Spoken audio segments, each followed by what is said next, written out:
केंद्र सरकार का बड़ा ऐलान, संपूर्ण देश में लॉकडाउन लगाने के लिए बुलाई अहम बैठक। तो वहीं राजस्थान में 8 जून तक बढ़ाया गया लॉकडाउन, जानिए नई पाबंदियां, कहां मिलेगी छूट। जी हां दोस्तों, और अगर अभी तक आपने इस चैनल को सब्सक्राइब नहीं किया है तो जल्द से सब्सक्राइब करें ताकि आने वाली हर खबर आप तक सरलता से पहुंचे। तो आइए चलते हैं आज की पहली बड़ी खबर की तरफ। राजस्थान में लॉकडाउन 8 जून तक के लिए बढ़ा दिया गया है। रविवार को हुई मंत्रिपरिषद की बैठक में 15 दिन लॉकडाउन बढ़ाने का सुझाव दिया था, यानी कि लॉकडाउन 2 सप्ताह का होगा, जिसे सीएम गहलोत ने मंजूरी दे दी है। इसके बाद आधिकारिक घोषणा कर दी गई और नई गाइडलाइन जारी कर दी गई। 2 दिन से लॉकडाउन बढ़ाने की चर्चा चल रही थी और वहीं राजस्थान में 8 जून तक लॉकडाउन बढ़ा दिया गया है। इस संबंध में नई गाइडलाइन जारी हो गई हैं। 24 जून से 8 मई सुबह 5 बजे तक त्रिस्तरीय जन अनुशासन लॉकडाउन रहेगा। विवाह समारोह 30 जून तक स्थगित कर दिए गए हैं। नई गाइडलाइन के अनुसार आवश्यक सेवाओं को छोड़कर बाजार शुक्रवार 28 मई दोपहर 12 बजे से मंगलवार 1 जून प्रातः 5 बजे तक और शुक्रवार 4 जून दोपहर 12 बजे से मंगलवार 8 जून 5 बजे तक बंद रहेंगे। तो वहीं सार्वजनिक स्थानों पर फेस मास्क नहीं लगाने पर फिर से बढ़ा दी गई है राशि। जी हां दोस्तों, अगर अब आप पहली बार बिना मास्क के पकड़े गए तो आप 500 नहीं बल्कि 1000 रुपये जुर्माना पड़ेगा। अगर वही गलती दोबारा की तो आप 10,000 नहीं बल्कि 20,000 जुर्माना भरना पड़ेगा। और वहीं कहाँ रहेंगी पाबंदी, कहाँ मिलेगी छूट। जी हां दोस्तों, इसके लिए भी सीएम गहलोत ने एक लंबी लिस्ट जारी की है। उद्योग एवं निर्माण इकाई द्वारा अपने कर्मचारियों के आवागमन के लिए विशेष बस का संचालन किया जाएगा। इसकी सूचना ऑनलाइन वेब पोर्टल पर उपलब्ध करानी होगी। निर्माण सामग्री से संबंधित दुकानें नहीं खुल सकेंगी। माल के आवागमन के लिए दी गई छूट के अनुसार फ़ोन या ऑनलाइन से ऑर्डर मिलने पर सामग्री की आपूर्ति की जा सकेगी। खाद, बीज, कृषि उपकरण, पशु चारा एवं किराने की दुकानें मंगलवार से शुक्रवार तथा सुबह 6 बजे से 11 बजे तक खुल सकेंगे। ऑप्टिकल्स की दुकानें मंगलवार से शुक्रवार को सुबह 6 बजे से 11 बजे तक। राशन की दुकानें हर रोज़ सुबह 10 से शाम 4 बजे तक और मेडिकल की दुकानें 24 घंटे खुली रहेंगी।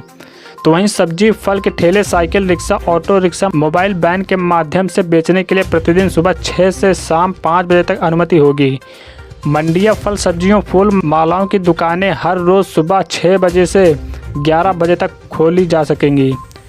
तो वहीं डेयरी, दूध की दुकानें हर रोज़ सुबह 6 बजे से 11 बजे तथा शाम 5 बजे से 7 बजे तक खोलने की अनुमति दी गई है। इंदिरा रसोई और प्रोसेस फूड की होम डिलीवरी हर रोज़ 9 बजे तक की अनुमति होगी। ई मित्र सेवाएं शाम 4 बजे तक खुलेंगा। और वहीं मनरेगा कार्यों के लिए ग्रामीण विकास विभाग से आदेश जारी करेगा। रबी की फसलों की मंडियों में आवक एवं समर्थन मूल्य पर फसलों की खरीद की गतिविधियां कोविड-19 कॉल की पालन के अनुसार ही हो सकेगी। किसानों के मंडी तक पहुंचने, वापस आने के अलावा मंडी परिसर के बाहर आवागमन पूरी तरह प्रतिबंधित होगा। किसान को मंडी जाते समय अपने माल का सत्यापन एवं वापस में बिक्री की रसीद का सत्यापन करना जरूरी होगा।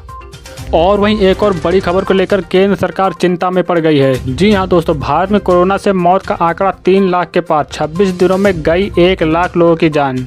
भारत में कोरोना वायरस का कहर लगातार बढ़ता जा रहा है और देश भर में कोविड से मरने वालों की संख्या 3 लाख से ज़्यादा हो गई है।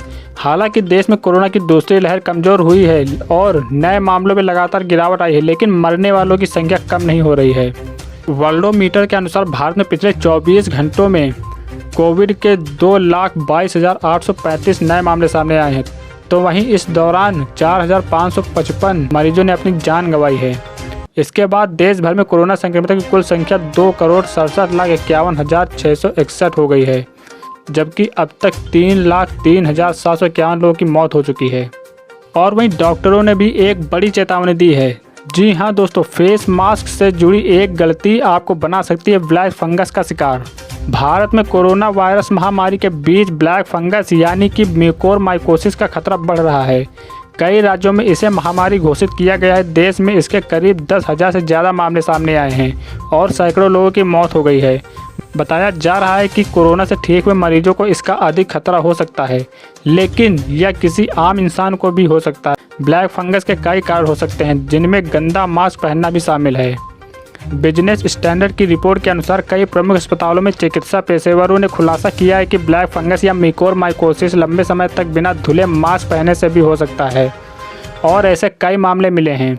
यहाँ के प्रमुख अस्पतालों में डॉक्टरों ने कहा कि ब्लैक फंगस में पीड़ित कोरोना के ऐसे कई मरीज मिले हैं जिन्होंने लंबे समय बिना धुले मास्क पहनने के साथ साफ सफाई का ध्यान नहीं रखा था।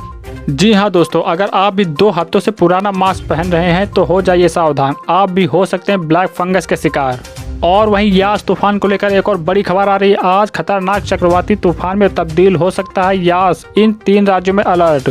जी हाँ दोस्तों, देश में एक और चक्रवाती तूफान का खतरा मंडरा रहा है। बंगाल की खाड़ी में बना एक कम दबाव का क्षेत्र अब खतरनाक तूफान में बदल गया है। भारत मौसम विज्ञान विभाग के मुताबिक यह सोमवार को खतरनाक रूप धारण कर सकता है। यह बहुत गंभीर चक्रवात के रूप में 26 मई को बंगाल और ओडिशा तटों पर पार करेगा। यह 26 मई को बंगाल और ओडिशा के तटों को पार करेगा। मौसम विभाग ने चक्रवात चेतावनी प्रभार ने कहा कि दबाव वाले क्षेत्र के उत्तर पश्चिम की ओर बढ़ने और 24 मई की सुबह तक चक्रवात और इसके अगले 24 घंटों के दौरान बहुत ही गंभीर चक्रवात में बदलने की संभावना है। यह उत्तर पश्चिम की ओर बढ़ता रहेगा और ताकतवर होता जाएगा। 26 मई की सुबह तक बंगाल और उत्तर ओडिशा के तटों के समीप उत्तर पश्चिम की खाड़ी पहुँचेगा। और वहीं चक्रवात तूफान यास के कारण इन राज्यों के लिए स्पेशल ट्रेनों को किया गया रद्द। देखें पूरी लिस्ट। जी हाँ दोस्तों, बंगाल की खाड़ी से उठने वाले यास तूफान से बचाव को लेकर तैयारियां शुरू कर दी गई हैं। बिहार से एनडीआरएफ की 5 टीमों को बंगाल भेजा गया है। मौसम विभाग की माने तो 24 से 26 मई के बीच तूफान बंगाल की खाड़ी से टकरा सकता है। इस बाबत सुरक्षात्मक पहल की जा रही है। तूफान को लेकर पूर्व मध्य रेल भी सतर्क है। ऐसे में सुरक्षात्मक कदम उठाते हुए भुवनेश्वर, पूरी यशवंतपुर आदि स्टेशनों से चलने वाली कुछ स्पेशल ट्रेनों का परिचालन स्थायी तौर पर रद्द कर दिया गया है। जिन स्पेशल ट्रेनों को रद्द किया गया है उनमें मुजफ्फरनगर और जयनगर से चलने वाली 3 जोड़ी और पूर्व मध्य रेल के कोडरमा, गया, सासाराम, पंडित दीनदयाल उपाध्याय जंक्शन आदि स्टेशनों से होकर नई दिल्ली आनंद विहार टर्मिनल को जाने आने वाली 7 जोड़ी स्पेशल ट्रेनें शामिल हैं।